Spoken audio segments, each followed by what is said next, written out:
지난 초복날 봉화에서 발생한 경로당 농약 음독 사건으로 아직도 4명의 어르신이 중태에 빠져 있습니다. 그런데 또 다른 80대 할머니 한 명이 어제 추가로 의식을 잃고 쓰러져 병원으로 이송됐습니다. 김경철 기자입니다. 봉화군의 한 여성 경로당에서 농약 음독 사건으로 4명의 할머니가 중태에 빠진 지 나흘째.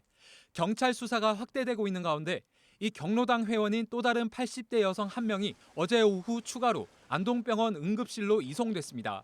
속이 좋지 않다며 가족과 함께 걸어서 봉화의 한 병원을 찾았는데 진료를 받던 중 구토를 하며 쓰러진 겁니다. 처음에 오실 때는 특이한 증상은 없으셨어요. 속이 미식거리고 울렁거린다 정도? 진료 이후에 갑자기 그렇게 되셔가지고요. 구토를 좀 하셔가지고. 호흡곤란과 침 흘림, 근육경직 등 앞서 중태에 빠진 마을 주민들과 비슷한 증상을 보였습니다.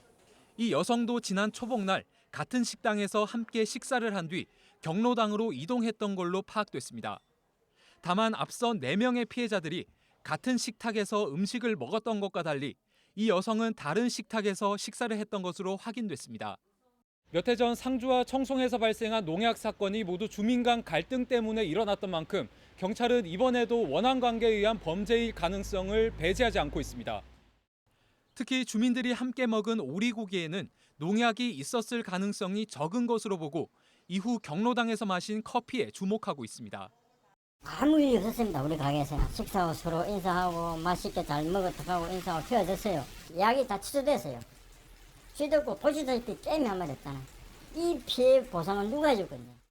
경찰은 피해자들이 냉장고 안에 있는 커피를 뺏어 마셨다는 내용과 바깥에 있던 커피를 마셨다는 내용의 엇갈린 진술을 확보하고 사실관계를 확인하고 있습니다.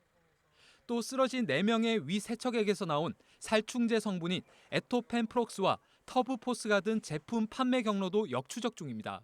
농약 판매상들은 액체 형태로 판매되는 에토펜프록스와 가루 형태로 판매되는 터브포스 성분이 동시에 나온 건 의아하다고 말합니다. 입제 형태로 나옵니다. 모래에다 약 묻혀놓은 거니까 모래를 사람이 씹으면 대번 느끼잖아요. 근데 그게 나올 수 없는 약재인데 어떻게 해서 나왔는지 저도 미스터리입니다.